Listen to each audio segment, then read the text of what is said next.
good morning, good evening, where depends on where you are in the world. My name is Erica Medina. I am the managing director of Endeavor in Puerto Rico. Endeavor is a global nonprofit with presence in 37 countries that helps high impact entrepreneurs to scale up their businesses and to become better leaders. It is a pleasure for me to be here hosting this important panel today with these three incredible women leaders in the tech sector that we're going to hear more about them in a minute. But I would like to thank the team of the Women Economic Forum for this invitation, and also for choosing Puerto Rico as the host country in this edition of the summit. So today we're here to talk about women leadership in digital transformation. And we'd like to start talking about the impact that we're here today through the internet, and could bring new paradigms in terms of structure in all industries. The internet creates this borderless economy and this new whole mind and results in the transformation era. So today we expect that all companies have some tech component despite the product or the services that they offer.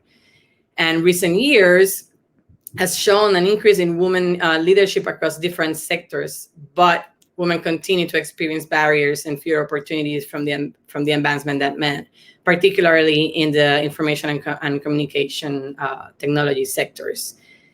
Among leadership positions in the ICT industry, only 24% of women held positions in leadership.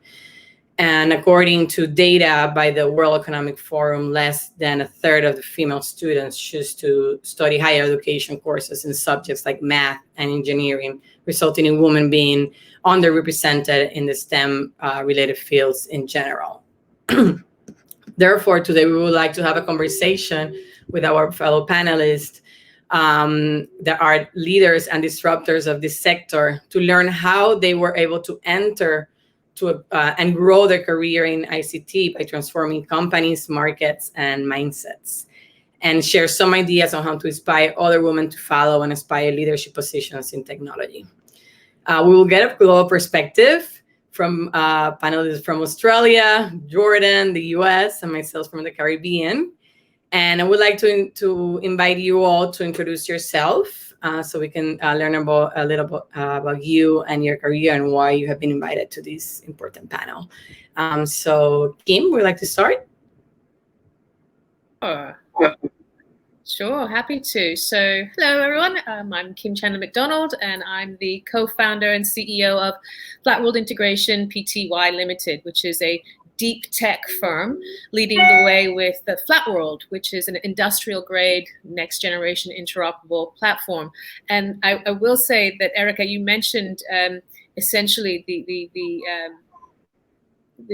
borders coming down and the boundaries coming down in the digital economy. And that's one of the reasons we called our company Flat World, is because we believed that the digital economy was the leveling of the playing field and the flattening of this global phenomenon. And so I consider myself a global citizen, but I am currently based in Sydney, Australia. I'm an innovator, collaborator, interoperable data advocate, and I come to the industry via an extremely unconventional career path, which I may tell you about a little bit about later, but it is not through technology. I've become a globally respected thought leader and advisor on disruptive approaches, transformational trends, and international business strategies. And I think that one of the reasons I have been able to do that is because of my unconventional path. And my focus is really around innovation and empowerment in what I call the global DACE, DACE, which is the digital attention and collaboration economies. I'm an end user advocate focused on data privacy, governance, compliance, and responsibility. And in my spare time, I'm an award-winning author of a number of books in the business and transformation and technology arenas. And my latest book is actually raising money for an organization called Lose Place, which is the only daytime drop-in center for women who are victims of domestic abuse and coercive control in Sydney. That's me. Fantastic. Thank you, Kim. Dr. Mashira, you want to join? Yes, dear Thank you so much. Okay, I am Dr. Mushira Anizat, Executive Director of International Education Program at Talal Abu Ghazali Global Organization. After I have completed my PhD degree in digital entrepreneurship and technological innovation. After I completing my PhD, I have published a lot of research about the theme, those topics exactly. I focused on the digital entrepreneurship for the women and the innovation technology also for the youth and women at the same time. Then I have specialized in the leadership and human resources management, organizational behavior, innovation, and the role of innovation in the digital or entrepreneurship. Also, my interest as a researcher and work as a work engagement and cooperate social responsibility, diversity management, and women entrepreneurship. This is what I have. Thank you so much. Cleve, you want to tell us a little bit about yourself? Yes, thank you for having me today. I'm pleased to join you in this panel. My name is Cleve Messador. I'm actually Haitian American. I know Haiti's on everybody's mind right now, and the country will recover. I'll tell you a bit about my background. I grew up in the US, so I actually spent most of my time in Washington politics. I worked in Congress. I was a presidential appointee for President Barack Obama, focusing on innovation and entrepreneurship. Today, I lead the National Policy Network of Women of Color in Blockchain. I am also an advisor to the Blockchain Association. The work I do right now focuses on women and emerging markets and how we can go beyond financial inclusion to economic empowerment. I'm actually the author of a book called The Clevolution: My Quest for Justice in Politics and Crypto. Thank you for having me. Fantastic. Thank you so much for the intro. So let's start to talk like general characteristics of the female leadership in the digital industry, and acknowledging that we have professionals that work in different countries and markets. It will be interesting to emphasize if there's any difference in that leadership style in different markets. So, Kim, you would like to start on your experience? Yeah, sure. So when I think about female leaders in the digital industry, I think of what I call the bell curve, BELLE. And it's the effect that entrepreneurially minded women have on organizations looking to gain the greatest advantage from their engagement in the DACE I mentioned earlier, the digital attention and collaboration economies. And this is specifically because, to my mind at least, the natural inclination of women is to be cooperative rather than combative. And it's this capability that is so valuable in the DACE. That said, there are fundamental steps to take to attain a leading position. And the first point of action is recognizing and respecting the value of these innate cooperative and collaborative competencies.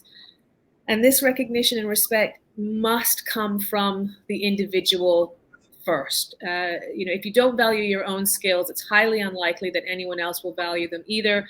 And too often, we as women either disregard or discount our own capabilities. So I think the key is that we first must recognize and respect, and then expect that recognition and respect from other people. Specifically to your question, to my mind, there are some core capabilities and characteristics of female leaders in the digital industry specifically, and the DACE in general. Interestingly, they're quite similar to traits shared by many innovators. And I came to this conclusion specifically from the research I did for my first book, Innovation: How Do Innovators Think, Change, and Change Our World? And I spoke to innovators across the board and multi-sectors, and they all shared these traits. And for my second book, I found the correlation between them and, again, female leaders in the digital industry to be very interesting. The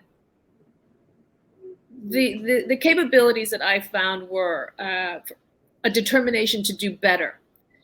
acquiescence to the status quo is not okay. There's no place for that.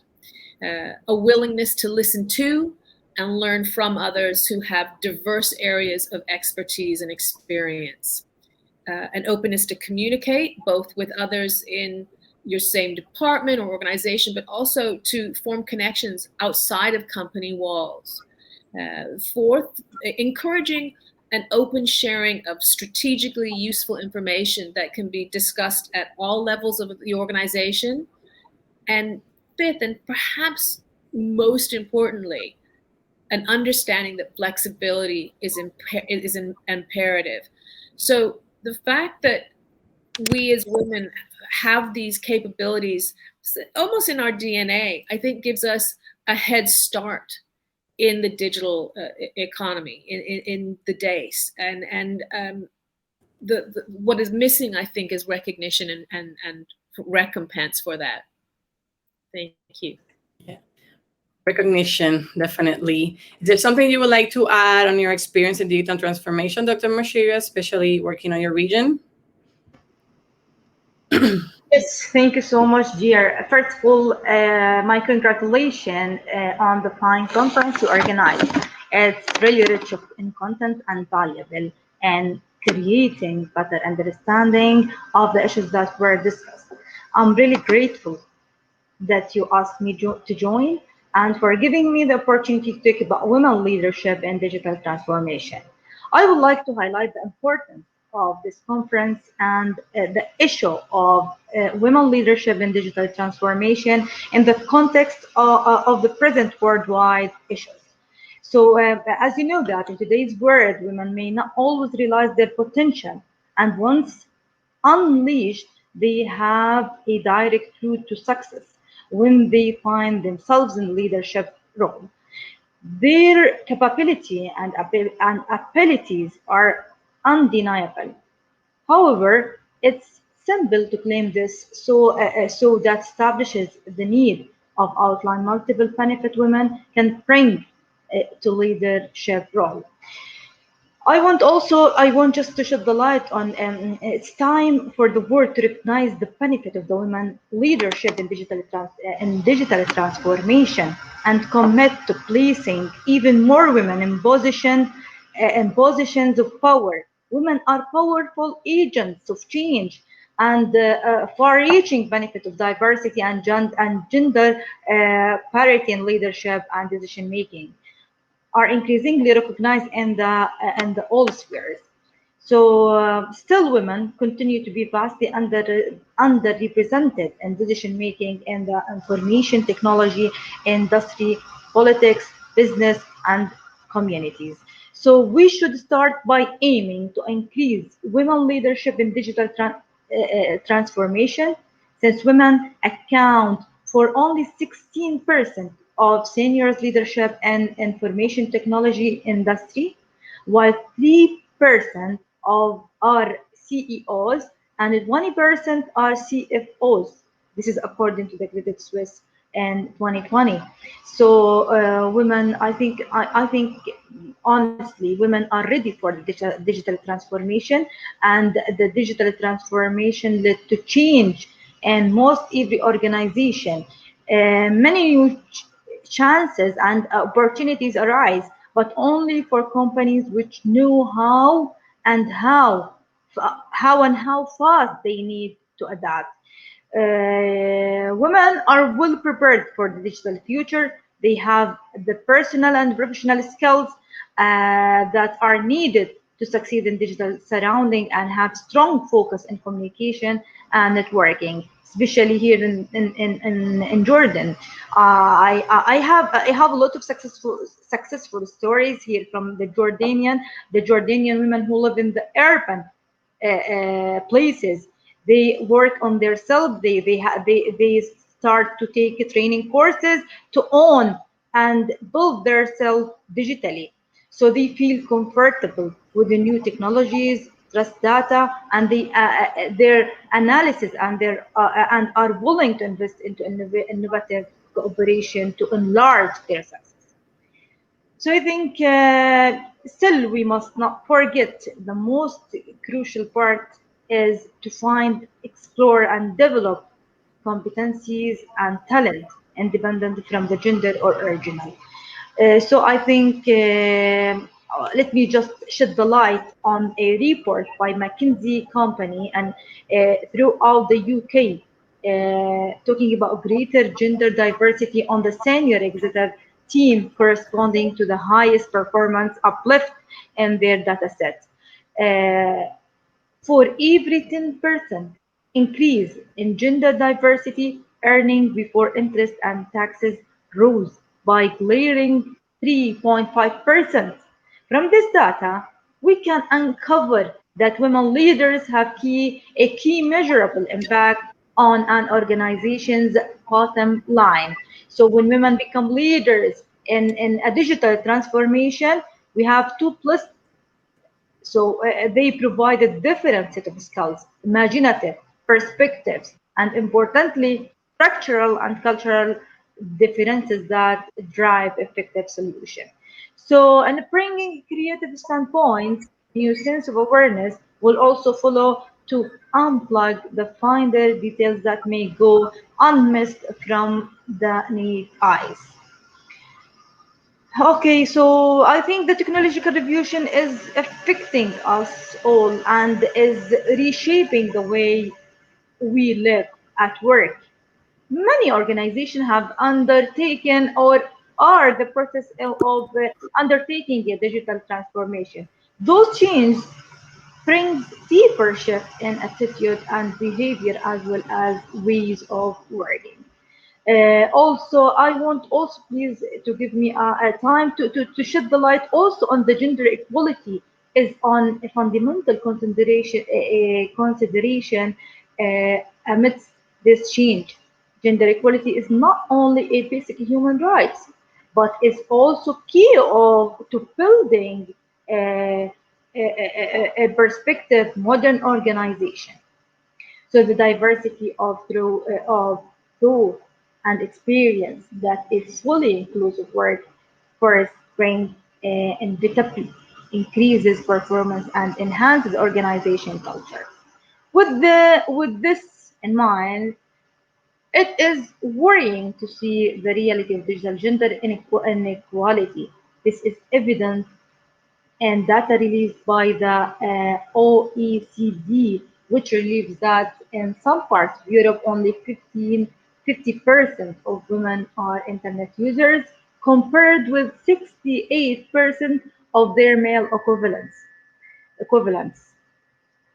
Therefore, understanding the fact that the digital gender divided is a key and is the first step in addressing it. Just Anna, I want also, Yani, finally to thank you so much for bringing me to Anna. I want also for bringing me to this conference, and I want to express my gratitude for the invitation that I have received, and congratulate for the high level of organization and the professionalism which made it possible to gather so many different experts and develop all the activities with success. I think you must be very proud of your work. Thank you so much, dear. Thank you, Dr. Mashira. And I would like to highlight a statement that you said, women are ready and well prepared to lead in this sector. So with that, I would like to use this as a segue to the next question and hear you, Clev, on how women are also ready to lead in emerging areas of the technology sector, like blockchain, that are usually male-dominated. So we'd like to see, on your experience, what are the characteristics to enter to this conversation and lead and grow a career in emerging technologies like blockchain, and also the importance of policy for to give women the space that they deserve in these conversations. And then we'll give Anna a welcome to the panel and add on the same topic, but more in fintech, which is her experience. So, Cleve, you wanna join? Yes, I would like to agree with everything that has been said in terms of that mark of leadership, in terms of what is needed, and that I agree, women are prepared globally. And quite frankly, this is the decade of the woman. So we need to step up and step in. But I do think that this leadership that we're talking about in the digital economy is rooted in entrepreneurship, right? We need to have that entrepreneurship mindset as women. Women should be encouraged that research shows the average age of an entrepreneur is 45. So most people think of an entrepreneur as, some college kid who's creating a tech startup. But excuse me, but successful entrepreneurs are actually professionals who have a body of knowledge, a body of work, and can actually think about the problems they've encountered and leverage technology and other new tools to solve those problems. So in order for us to really take advantage of, entrepreneurship in this digital economy, and I think this was alluded to before, we need to be risk takers. Unfortunately, women are very pragmatic, and that's not a bad thing. But we are now in this fourth industrial revolution where emerging technologies, artificial intelligence, blockchain, virtual reality, robotics are really dominating the innovation economy, and women cannot afford to be left behind. To piggyback off some of what has been said, emerging technologies like blockchain, like AI, actually diminish the barriers to entry, meaning that in many of these cases, a woman does not need a degree. Cybersecurity is one example. Blockchain technology is another example. So again, these barriers to entry that we had before, women can now self-teach on these technologies, take a course, and enter the digital innovation economy in a way that we could not before. And that is game-changing. But it's a question of where do we start, right? So for a lot of women, when they look at emerging technologies, as I mentioned, we have to become more risk takers, right? We have to think outside of the box. If we focus on the solution if we focus on the problem, then we're much more open to some of the solutions, and that's where new technologies come into play. And I can tell women that there's tons of free courses for women to learn about blockchain, to learn about artificial intelligence, and support networks to make sure that they can apply it to the solutions that they're tackling globally. So, to wrap up in terms of, blockchain technology and where we are at, women of color is the fastest growing demographic in the blockchain and cryptocurrency industry. There's tons of opportunity when you think about women who are head of households, who are thinking about building generational health, but also who need to make their disposable income go further. And so blockchain technology, artificial intelligence, emerging technologies is one of the areas where they can take more risk.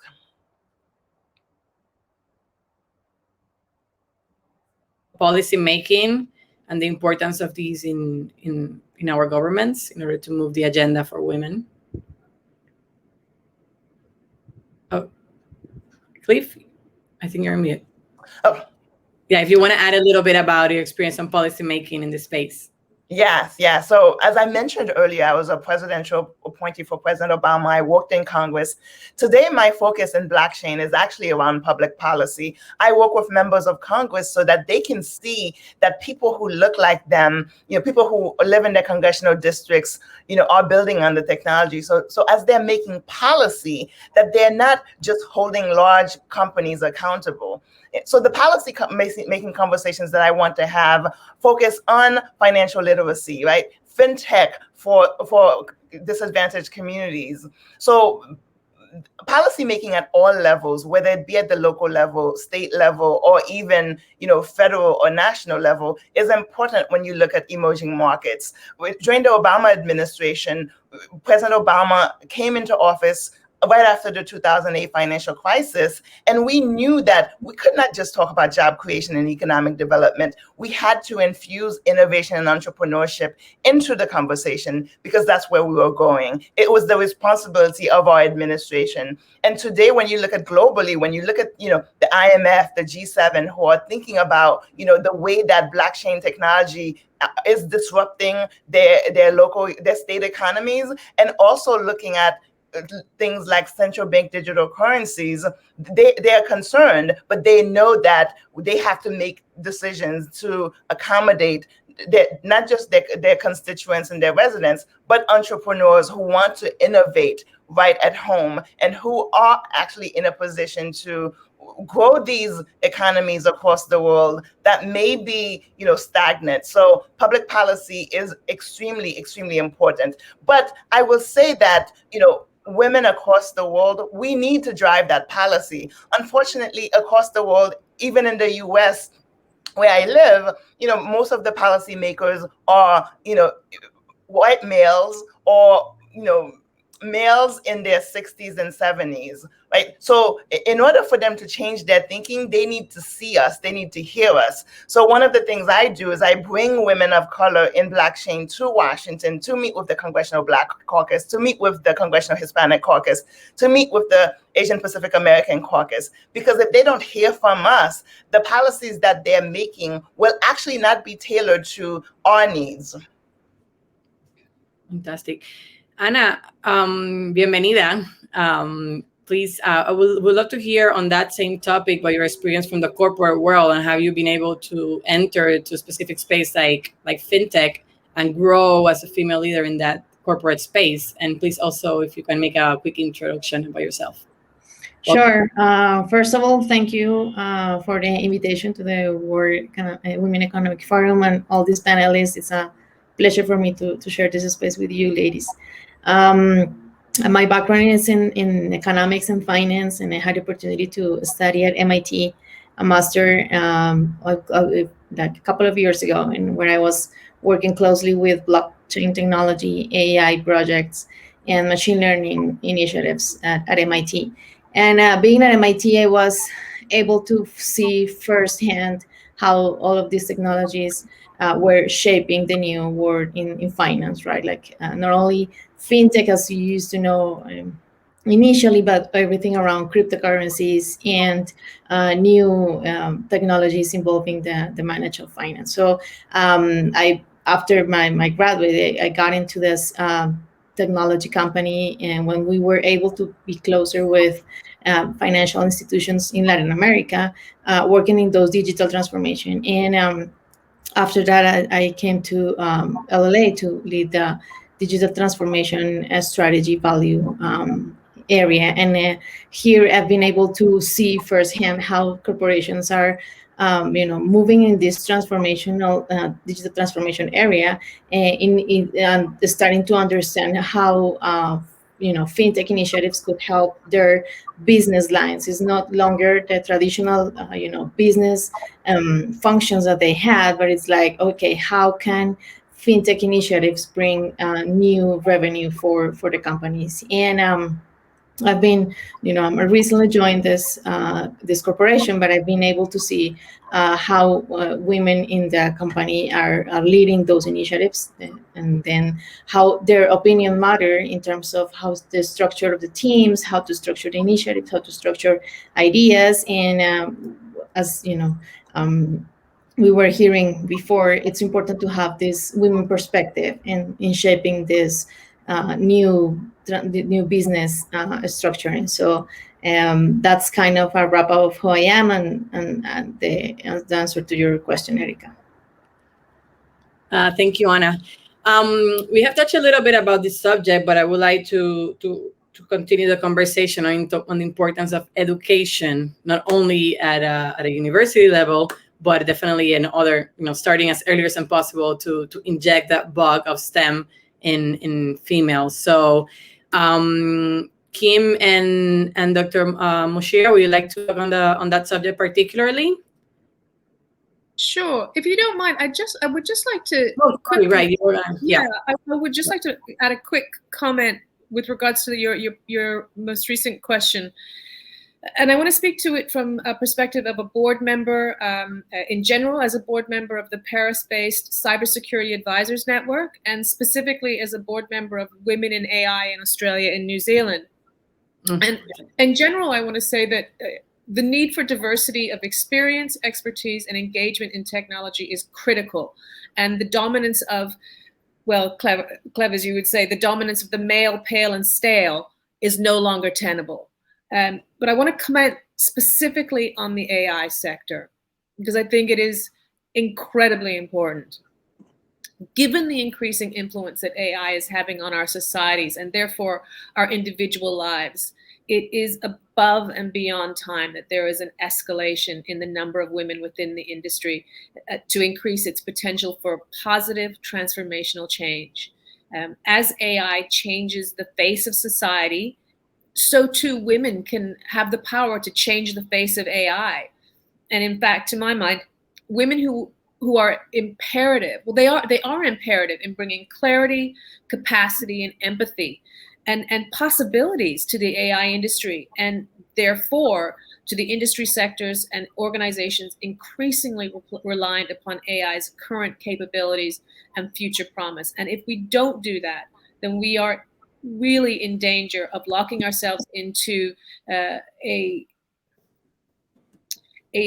handcuffed society that is determined by a very small proportion of, well, white men, frankly, and that's not okay. Absolutely, and that's a perfect segue to talk about the importance of adding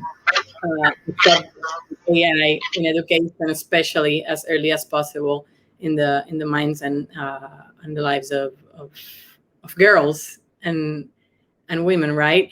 Dr. Muchira, would you like to tell us from your perspective in as a leader, digital transformation in a university and your career in education, how important this is to motivate or to enter in the agendas of the universities these topics early on? Okay. First of all, just I want to mention that the great people at .ev1, with their mission for making the UK's leaders digitally literate, suggest that being a leader in the digital age means understanding technology as much as you understand money, human resources, or the law. So according to this, if leaders have digital understanding, they can then make confident, informed, and effective decision for their organization and their users. So I think skills development is a continuous process for leaders. We can all develop our digital understanding through learning about digital trends and tools and practicing the skills that enable us to lead well. When it comes to the digital or the topics or the education, this doesn't mean that we need to be technologists and coders. That we do need. What we do need is enough digital understanding to recognize our skills gap and identify who we can work with so that our project and organization can thrive. So skill digital leadership is needed to transform our organization or our schools or colleges to be fit for our internet era through a process of building a new capabilities, structure, and ways of working. So I think that recognizing that the digital is not always about the scale of flashy projects, it's about transforming people and way of working. Also, instead of a digital strategy, integrating digital process and technology to serve the shape of business and artist strategies. Also, I think that we should be providing teachers and managers of the schools and academic universities with a mandate and budget to test and embed digital technology and agile way of working. So the characteristics of women are closer to understanding cooperation, participation, teamwork, and recognition of the effort of others. These characteristics are closer are closer to the business need in the knowledge economy and network relation, that are closer to white collar and gold collar worker, consisting of highly specialized professional who are who are more knowledgeable, experienced, and capable, rather than the development of a quality blue collar worker working in on missionary. So also. I want also to shed the light on something very important related to the women in the Middle East. Women in the Middle East, I want to give you also some facts and key facts about women who are engaged in education in the Middle East. Women in the Middle East can go farther and aim to achieve partly with the region's men in a professional and technological job. We have four indicators that we have a relatively higher correlation with women participation in professional and technical jobs. The first one is education, the second one is financial inclusion, the third one is digital inclusion and legal protection. For example, levels of literacy and enrollment of women in primary and primary education is one par with men, and girls tend to outperform boys in school. However, women prefer the field or what we call secondary field of study, such as arts, education, professional fields of study such as arts, education, and are not sufficiently integrated in fields related to science, technology, or engineering and mathematics. So digital inclusion is a critical catalyst for boosting female participation in professional and technical jobs within the region, as technology began to reshape the workplace, offering more job opportunity and greater flexibility for women. So accordingly, I think the women who work accordingly increased digital inclusion will further support women's active participation in job for the future.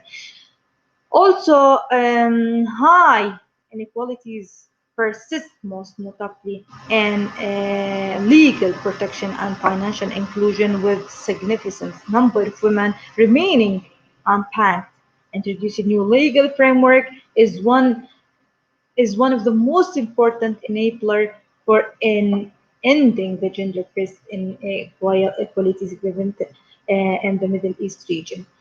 Also, beyond these dimensions, we found that the key to empowering women in the Middle East is not only to equip them with access to jobs, but also to ensure they have the right support, experience, and opportunity.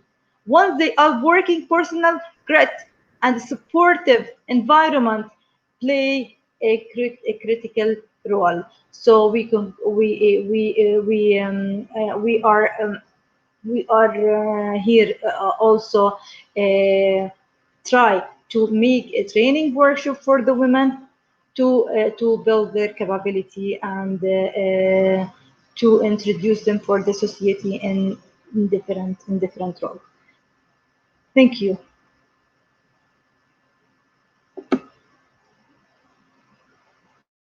And Kim would like to add to this important subject of education, Cliff. Comments about education, but also, the education conversation is very timely, especially as the world tries to crawl itself out of COVID. We know that COVID disproportionately affected women, professional women across the world. And a lot of the gains and inroads we've made in terms of the workplace for women have actually been eroded because of COVID. But, we have to move forward. And, I think, Kim mentioned earlier about AI. We need to educate people more about AI because artificial intelligence is being baked in the design of these new technologies that we're using, these new solutions. If the same people are designing them, we're going to get the same results. But education is key for everyone. And I want to reiterate again that many of the emerging technologies that we're talking about, when it comes to education, a lot of them do not require any type of previous degree. So anyone can actually get a certificate in these new emerging technologies and begin to work. But I want to say we also have to educate our global leaders. In the US, I spend a lot of time working with members of Congress, with the Blockchain Association. I work with them to educate staffers and members of Congress. As I mentioned, I'm Haitian American. I'm actually organizing a briefing for the Embassy of Haiti, specifically for diplomats, to introduce them to the various concepts and trends within the crypto and blockchain industry that might be great tools for them. So I did want to echo, especially during post-COVID, we need to focus on education, and we need to make sure that people know the barriers to entry have been diminished significantly. Thank you for that. Kim? So I'm going to perhaps be a little bit contentious here on a couple of points, actually. I think the first is that we need to actually think about digital transformation, not just from the perspective of those of us within the industry, but also from the perspective of society in general. And we have to essentially educate our community that they have power to transform their lives by determining what they purchase. And by demanding that technologists create the solutions that they want and need. And for so long, we as end users, and we're all end users of technology, so for so long, we have put up with being given what we're given and told, essentially, take it and shut up. And that's not okay anymore. And I think that we as end users are beginning to really understand that we have a power. We say you vote at the ballot every 4 years, but you vote with your buck every day. And what you purchase is power. And you can determine how we transform our communities and our countries by what we purchase. So I think that it's incumbent upon us to keep educating our community that we are all in this together, and the digital economy is not something that happens out there. It is part of ourselves, and in doing that, we then begin to understand more why our data is important, why the privacy of our data is important, why the governance and responsibility around our data is important. So there are these multiple levels that come with the education of the imperative of digital. And we have to lead that education, because I do not believe that education is necessarily going to come from the incumbent privileged white male power structure. So this is our job. We as women have to lead our communities. And I think this is one of the ways we have to do that. The other thing I want to talk about is, and I think I'm riffing a bit on what you're talking about, Cleb. So I will say, when I introduced myself, I said that I come from an unconventional path. I do not have I am the CEO of a deep tech software firm. I do not come from the technology background. I do not have a university degree in technology. I come from theater. I learned to communicate, to collaborate, to respect the expertise of others around me, to create something that essentially was what the end user wanted. And that skill, my ability to tell a story, my ability to hear other people and understand what they're wanting, though they may not be able to say it in the language that my technologists understand, and vice versa, makes me key in my company. So when I speak to students at the university, I'm on the board of a university here in Australia, Griffith University. And when I have young women come up to me and ask me, should I study data analysis? Should I become a data scientist? And I say, well, if you like that, sure. But it seems to me that from conversations, you've told me you actually are also equally interested in business. So may I suggest that you are in the perfect position to be a translator, to be a bridge. And again, that's where the collaborative and communicative skills that we as women have so naturally comes to the fore, is that we can actually be the translator between these different stakeholders who have to work together, who have to understand each other, but currently cannot because they do not speak the same language, they do not hear each other, and therefore things that should only take 3 months are taking 3 years, and we as the end users are essentially being left holding either nothing or something that is not worthwhile for the time that we're living in. So I believe that we have to sort of start breaking down these citadels, start sharing, start communicating, and essentially stop being quite so precious about our degrees, and really start to understand that we are in this together.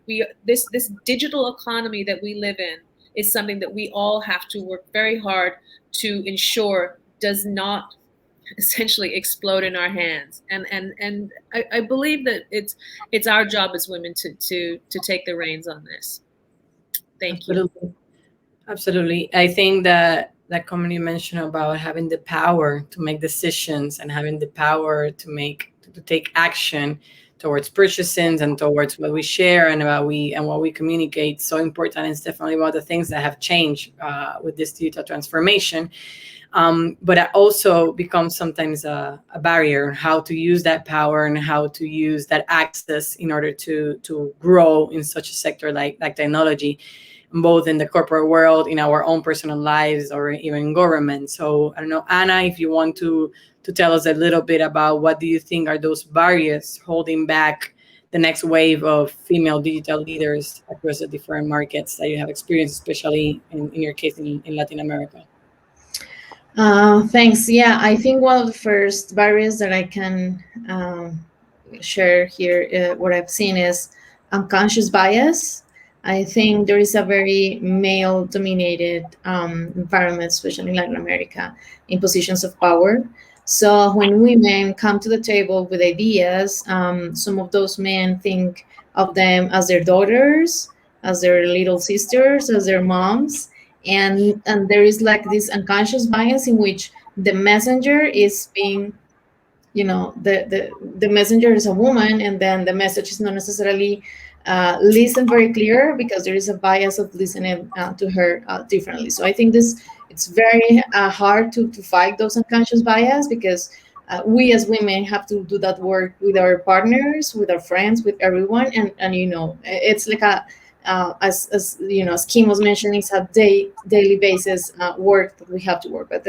That will be for me one of the first barriers that is very subtle, but it's hard to embrace and to fight, I will say. Of course, there is another barrier in terms of the education of women, not necessarily in terms of the how do you say, like, hard skills in terms of data, blockchain, or anything, because I've seen so many more women entering STEM careers, but in terms of the soft skills, like moving forward, speaking out loud, being bold, and sitting on the table, and don't be shy, because we are sometimes who are the ones sitting at table and on the side, or speaking at the least, or not making our comments out loud. And it's something that we have to work on, this soft skills, and it's like how to train to be a leader. And it's okay for you to speak out loud, it's okay for you to make mistakes, it's okay, you don't have to be perfect, you don't have to know everything on the first hand. Just you are educated, just move forward with those soft skills. And I also think there is another barrier in terms of how we enter the women in this digital space, how we give the women as we were talking before, like the space that we actually need to participate and to bring our ideas. So it's like we have to be in those AI conversations. Like, it's important to have women because we see things that men traditionally don't see, and we have that kind of sixth sense somehow that we can build upon and bring and we can have something out of it. But if there is not that space, if someone is hiring a position if it's only bringing or evaluating male CVs, and it's not asking HR for, at least 50% of the CVs are women, 50% of the CVs are men, then we are never going to be there. And that's something that I had to work in one of my previous employer, which I had to ask the headhunter, bring me at least the same amount of women and men. And they said to me, we don't find women. We don't find women with that expertise in blockchain. We don't have. And I was like, I don't care. I have to give you that goal, because then you're going to move back and ask the university to have at least 50% women in their careers. And then the universities will look back and look at the schools, and then they will want to ask the schools to go. They will go to the schools and to the female schools and ask women. Or, as Clay was mentioning earlier, the headhunter will start looking at women, and then if you see a good salary, if you can train yourself at home and take a course for, I don't know, like 2 years or less, women will do that. I mean, we are caregivers. Some of us take care of our kids, or in my case, I had to take care of my parents, and if I see a good opportunity, I will do it. But listen, the point is, if I don't start asking the headhunter to bring 50% of the quota, the headhunter, it's like a cascade impact. So I think, just to summarize, there will be like the 3 barriers that I see myself, like unconscious bias that are not easy, women being trained and work on our soft skills, leadership skills, being upfront, and third, just ask and have the place and be there, and we'll see, we'll manage to be successful. Thank you, Ana. So it's that remind us how important is us in leadership positions to push for that agenda, to make sure that there's inclusion, that you also have talked about in this panel about the importance of inclusion. So us not only need to lead, but only need to push that there's inclusion and for women and representation and access. I think access is so important to the same opportunities as men. Kim, you want to add? You're mute still. Okay. Sorry, Ana, you got me so excited. I kind of think of our industry in some way as like a mosh pit in a punk rock show, and the guys at the punk rock show were never going to let us get up in front of the stage and have our space to dance. We had to create our space, we had to have, the bands actually had to say, guys to the back, let the girls up front to take the space. And once you got there, you had to own your space. So I always tell young women when I speak to them, be that riot girl, own your space. If you want a seat at the table, sit down at the table. Once you're there, now you have to own your chair. But you take that seat. Nobody can stop you apart from yourself from taking the chair. Keeping it, owning it, that's down to you. But be the riot girl. Don't let somebody tell you you don't have a place. You just get in there and own it. Love it. Love it.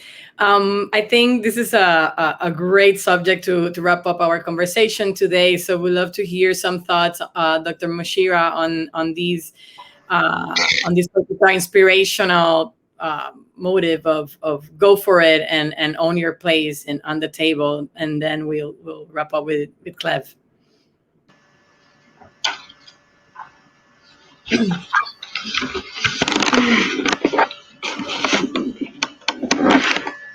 Moshira, can you hear us? We'd like to add some on how to inspire female leaders to go for it and take that seat on the table.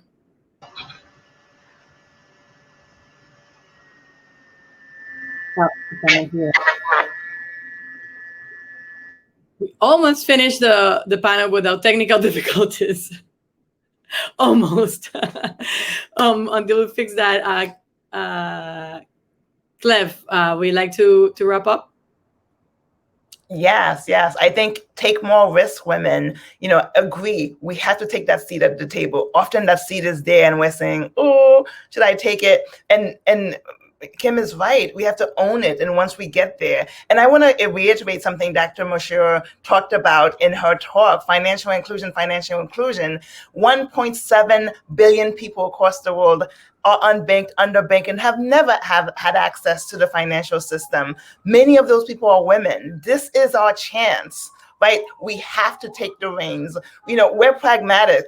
So be cautious. Take your time, think it through, but take the risk, because our financial future is dependent on how women take control over how the innovation economy that we're creating right now. Thank you. I think we wrap up in a very cool high note. Dr. Moshier, we have you there, or still with some technical difficulties so we can hear you? Oh. And some inspiration. There's some echo there, so I think we're gonna wrap it up. And thank you everyone for your time, for your inspiration, for sharing your stories, and especially for being leaders in this sector and pushing the agenda and opening the doors for the current females that are trying to get in the space, and for the future females that are coming to lead and transform and disrupt.